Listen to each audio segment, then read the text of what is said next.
বাবা কি করছে?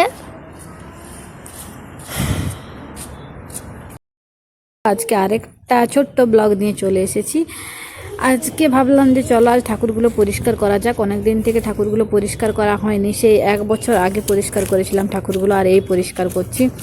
টাইমে হচ্ছিল না, তো আজকে ভাবলাম না আজকে পরিষ্কার করেই ছাড়বো। তো আজকে সকাল সকাল ঘুম থেকে উঠে তাড়াতাড়ি রান্নাবান্না করে নিয়েছি, আর ঠাকুরগুলো নিয়ে চলে এসেছি ছাদে। সবগুলো আনিনি, কম এনেছি। এগুলো ধুয়ে ধুয়ে আগে নিচে রাখবো, তারপর আবার নিয়ে আসবো।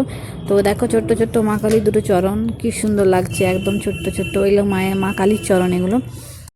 এই যে এগুলো সব আমরা পিতাম্বর দিয়ে পরিষ্কার করলাম। দেখো পিতাম্বরটা খুব ভালো, যেটা পিতলের জিনিস হোক, স্টিলের জিনিস হোক, লোহার জিনিস হোক, সব ক্ষেত্রে মানে ভালো। তো এই মূর্তিগুলো দেখো পরিষ্কার করলাম। এটা হচ্ছে কৃষ্ণ রাধিকা, পুরো কালো হয়ে রয়েছিল। তো দেখো কি সুন্দর একদম লাগছে। পরিষ্কার পুরোটা পরিষ্কার হয়নি, আরও পরিষ্কার করতে হবে। আর এই যে এটা হচ্ছে মা জগদ্ধাত্রী। এই যে মূর্তিটা তোমরা দেখতে পাচ্ছ, এটা পুরোটা রূপোর, আর মূর্তিটা অনেক ভারী। তো এরকম আমাদের ঘরে 3-4টা মূর্তি আছে যেগুলো রূপোর। এই সব মূর্তিগুলো কিন্তু আমার শ্বশুর শাশুড়ি মা সব তৈরি করিয়েছিলেন। আর দেখো খুব সুন্দরভাবে মূর্তিটা কিন্তু বানানো হয়েছে। তো যাই হোক, এগুলো আমাদের দায়িত্ব এখন পরিষ্কার পরিচ্ছন্ন রাখার। তো সবগুলো পরিষ্কার হয়েছে। এরপর আরও কিছুগুলো মূর্তি আছে যেগুলো পরিষ্কার করতে হবে। তো আমরা প্রথমে দুটোই নিয়ে এসেছি, তারপর বাকিগুলো নিয়ে আসবো। তারপর দেখো ওই মূর্তিগুলো রেখে দিয়ে নিয়ে তারপরের বাবা নিয়ে এসেছে লক্ষ্মীনারায়ণের মূর্তিটা।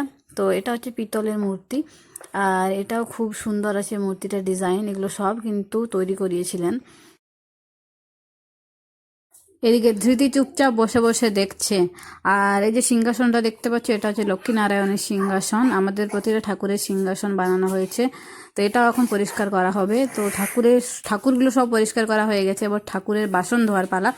তো দেখো এই ঘটিটা পুরো কালো হয়ে রয়েছিল, তো পিতাম্বারি দিয়ে ধোয়ার পর ঘটিটা দেখো একদম নতুনের মতো চকচক করছে। তোমরা চাইলে পিতাম্বারি দিয়েই স্টিলের বাসন, পিতলের বাসন, লোহার বাসন এইভাবে পরিষ্কার করতে পারো। তো যাই হোক, আজকের ব্লগটা এই পর্যন্তই। দেখা হচ্ছে নেক্সট ব্লগে। সবাই ভালো থেকো, সুস্থ থেকো।